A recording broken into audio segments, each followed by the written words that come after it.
وقل رب أعوذ بك من همزات الشياطين وأعوذ بك رب أن يحضرون. السلام عليكم ورحمة الله وبركاته. Moja katika malengo ya kuiangusha serikali ya Irani ni kuhakikisha kwamba Irani haiwi moja. Yani Irani ikiwa la samaha Allah itaangushwa, basi moja katika malengo ni kuigawa vipande vipande, kwa sababu Irani ni moja katika nchi ambazo kijiografia ni nchi kubwa, lakini vile vile ndani ya Irani kuna watu wa makundi mbalimbali. Yenyewe ni nchi ya 18 kwa ukubwa duniani, ina square meter kilomita 1600 na ndani ya Irani kuna Makurdi, wao vile vile wanaweza kutengenezewa taifa lao. Ndani ya Irani kuna Waarabu, na kuna mzozo baina ya Irani na Imarati kuhusu baadhi ya maeneo na visiwa, kwamba hivi visiwa wanasema vya kwao. Kwa hiyo mzozo ni wa muda mrefu. Ndani ya Irani kuna Mabulushi, hasa maeneo ya kusini katika mpaka na Pakistani, lakini kuna Waadheri vile vile na makundi mengine madogo madogo. Sasa kutokana na ukubwa wa nchi ile, namna ya kuitawala na kuipeleka vile vile huwa ni ngumu. Ndio maana hata maazimio ya Marekani ya kwamba waingie ardhini wapigane na Irani ni mazito, ni magumu, kwa sababu ya ukubwa wa eneo, kwa sababu inahitajia muda mrefu, jeshi kubwa sana linaloweza kuingia ardhini likaiteka ile nchi.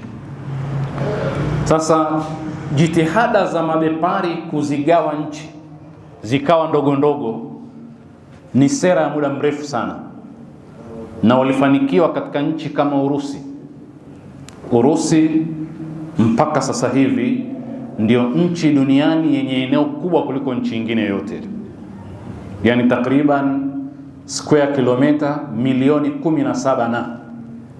Kwa hiyo ndio nchi kubwa kuliko zote, na imeingia katika eneo bara la mashariki ya Ulaya, na eneo lingine ni Asia.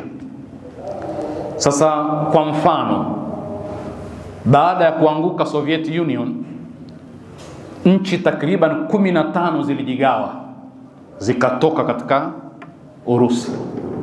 Baadhi yake ni katika mashariki ya Ulaya na baadhi ni katika bara la Asia, ndio zile kina Tajikistani, kina Uzbekistani na nyingine. Lakini katika athari na jitihada zao za kugawa Urusi ni hiki mnachokiona sasa hivi kule Ukraine, kwa sababu Ukraine ilikuwa ni sehemu ya Urusi. Sasa zilipogawanywa zile, kuna ambazo zimetumika kuwa ni mfupa katika kola Urusi. Watu wa NATO wakiongozwa na Marekani wanakuja wanaisapoti ili iwe dhidi ya Urusi. Na haya ndiyo yalofanyika Mashariki ya Kati, kugawa vinchi vikawa vidogo vidogo. Nataka niwapeni mfano tu kwamba katika nchi za Kiarabu kuna nchi kadha wa kadha ambazo Arusha hii ya kwetu mkoa ni kubwa zaidi ya mara moja kuliko nchi hizo. Yani unahitajia masaa kadhaa uzunguke nchi nzima kwa siku umemaliza, lakini nayo inaitwa ni nchi. Sasa wamezigawa hivyo, ikawa ni rahisi sana kuzidhibiti, na Irani kwa sababu ya ukubwa wake kuidhibiti ni ngumu. Lazima igawanywe Waarabu, Wabulushi, Wakurdi, Waazeri na wengine, kila mmoja apewe kifungu chake, alafu mmoja hutumika kupambana na mwingine, alafu wote inakuwa ndo yale, inakuwa rahisi sana kuwadhibiti.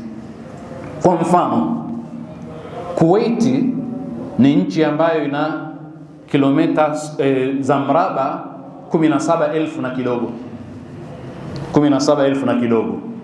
Alafu Qatar 11,500, na 500 na alafu Bahrain 765, alafu Imarati 83,600.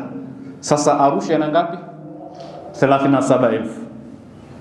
Na yani hizi zote hizi zinaingia zaidi, nyingine zaidi ya mara moja kwa Arusha.